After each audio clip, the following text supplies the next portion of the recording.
Red Zone TV nga bulijjo mbebaza obamba buuzaako yonna gye musinzira okubanga mutugoberera n'ennyongera okubebaza mwebale kubanga mubeerayo ne musinzira yonna gye musinzidde ne mugamba tujja kubeera ku Red Zone TV tufune amawulire kati nzize ne breaking news olunaku olwaleero ennaku z'omwezi nga 28 omwezi guno gwennyini ogw'omwenda tuli mu kubanga tugumaliriza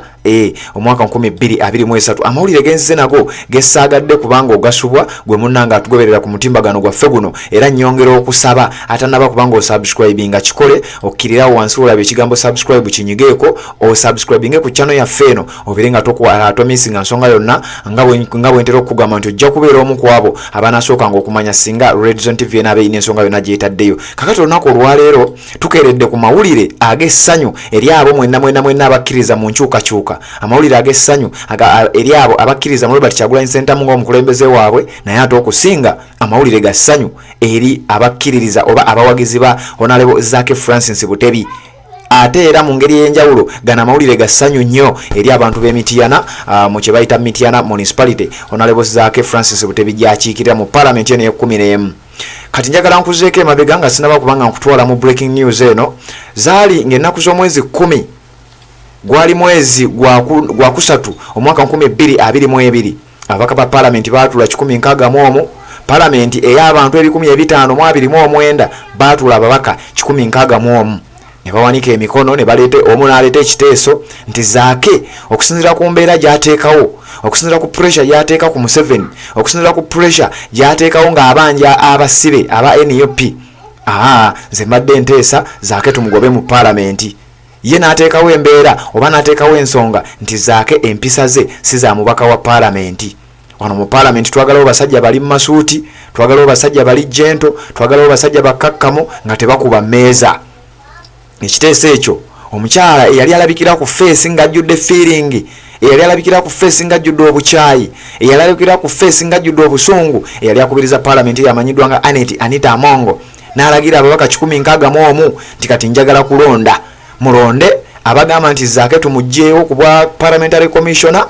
mulonde mu kalulu akali akeekyama eyali ballot paper nga olaba bwe balonda obululu obulala naye ng'era nga bulijjo gavumenti yanakyemalira bwetera okukola akalulu akali kagenda okubbibwa nga n'omuntu yali akirabirawo kubanga ababaka bangi naddala ku ludda oluvuganya tebaaliwo ku lunaku olwo ababaka nkugambye 1529 abatula mu Parliament eno y'e11 waaliwo ababaka 161 nga tebakola yadde ebitundutundu 5 ku buli 100 ebyababaka bakola Parliament eyo baatuula ne balonda era ababaka 155 bo ne bagamba ffe twagala Zaake ave ku kifo kino ekya Parliamentary Commissioner ababaka abalala baali bana abagamba nedda basebo nedda bannyabo ffe twagala omubaka waffe Honorable Zaake Butebi asigale nga ye Parliamentary Commissioner era ffe byakola bitunyumira naye nga omanyi nti enamba yali yeekubidde omuwendo gwali gwekubidde Zaake Parliament neesalawo ng'ekulembera omukyala Anita Amongo mu bukambwe obw'ekitalo ne yeefuula omulamuzi ye n'agusaliraawo ti Zaake tukugobye tokyali Parliamentary Commissioner era ne balagira ab'oludda oluvuganya olukulemberwa Robert Kyagulanyi Ssentamu nti muleete omuntu omulala oba mutuwe erinnya eddala omuntu oyo anaakolanga Parliamentary Commissioner kubanga ffe gwe mwatuweereza amanyiddwa nga Zaake Butebi ffe tumugobye tetukyamukkiriza Zaake n'agamba nedda bassebo nedda bannyabo sijja kwetonda kubanga Anita Amongo yali amusabye nti Zaake okujjako nga weetonze wetujja okusobola okukuzza ku kifo kino Zaake n'abagamba nze sijja kwetonda sijja kufukaamirira Parliament kuba siina nsobi gye nakola ate siina musango gwe nazza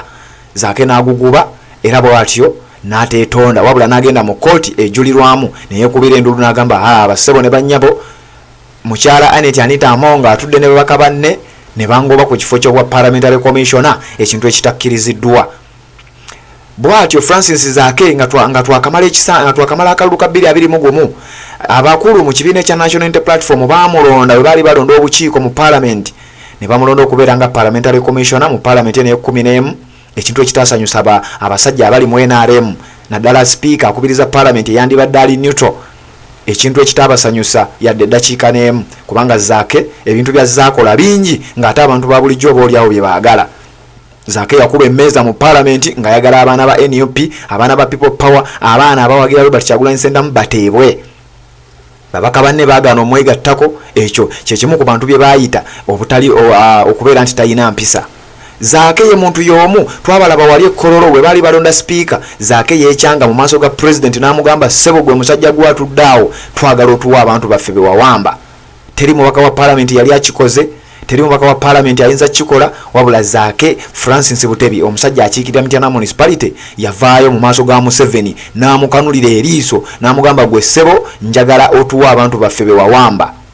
kakati ebimu ku ebyo byaleetera Zaake abasajja bano gamba nti ono omusajja ajja tufuukira akayinja mu ngatto ono omusajja ajja tuleetera ebizibu bingi nnyo leka tumugje ku kifo kino ekya parliamentary commissioner kati n'amawulire genkuwa olunaku olwaleero gwagoberera Redson TV Zaake bwe yagenda mu kkooti okwekubira enduulu nga takkiriziganya na bino parliament yasala olunaku olwaleero ng'ennaku z'omwezi 28 omwezi ogw'omwenda omwaka 2023 nti lwegenda okutuula ku lunaku lujja kuba lwaleero nga lwakumakyakya kyawo nga n'obukuba butonyeredde esale oba ewulirize okusaba kwa Honorable Zaake Francis ewe ensala yaayo kakati n'amawulire genjagala okuwa essaawa eno yennyini nti kkooti etudde kkooti n'egamba naye mumanyi nti okusinziira ku bujulizi obwaleetebwa bali abasajja n'obujulizi obuleeteddwa Zaake ne ttiimu ye ekyamazima abasajja baamuwaayira era baakola ensobi era ekiwandiiko ne kigenda bwe kiti bagambye nti omubaka wa parliament akiikirira Mityana municipality ku kibiina ekya National Unity Platform amanyiddwa nga MP Zaake Francis Butebi abadde ku kifo ekya commissioner wa parliament era kkooti neetegeeza nti bingi ebyalina okugobererwa parliament ebitaakolebwa nga kino kyakolebwa mu bumenyi bw'amateeka omwali n'okukola ennongoosereza mu order paper ekintu ekitakkirizibwa nga kino baakikola basobole okuteekamu ekiteeso ky'okugoba Zaake mu parliament kkooti era etegeezezza nti speaker Anita yamenya etteeka ery'obuntu bulamu eryandibadde lisookebwako nga tebannabagenda mu parliament kulonda bwe yeefuula omulamuzi mu parliament n'asala omusango ng'ate si mulamuzi era omusango guno nti yagulinamu omukono butereevu ekintu ekyali ekikyamu kkooti era olunaku lwaleero ng'ennaku z'omwezi 28 omwezi ogw'omwenda 2023 etegeezezza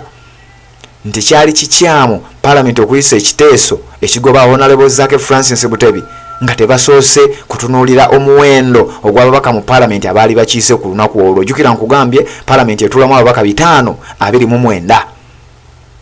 wabula ku olwo olunaku mwalimu ababaka 161 bokka be baaliwo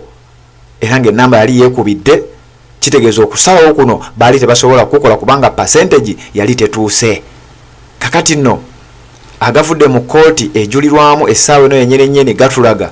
nti Honorable Francis Zaake Butebi omusango aguwangudde era omukyalo oyo w'ebiviiri ebyo owa wiigi omusango gumumeze singa eggwanga lyali litambulira mu mateeka amatuufu saawa zino singa kati waliwo gwe giwunyidde oyo gwolaba mu biwiigi saawa zino singa kati agenda mabega wa mitayimbwa kubanga annyonnyola ensonga ezo lwaki yakola ng'omulamuzi ng'ate ekkooti z'amateeka weeziri Redson TV kwoli ensonga bwe zityo zitambula nkugambye agatutuukako ge tukuwa atalaba kubanga osubscribe nga nyongera okujjukiza kira wansawo olaba ekigambo subscribe kinyigeeko kwate ne kadaaka ka notification obere nga tomissinga nsonga yonna ffe nga bwe gajja bwe tugakuwa ate ne ku Facebook osobola otusangayo ne ku TikTok osobola otusangayo ne ku Twitter bwotyo osobola okubanga otusangayo Redson TV we tukola amawulire nga bwe gajja bwe tugakutuusaako ensonga bwe zityo bwe zitambula.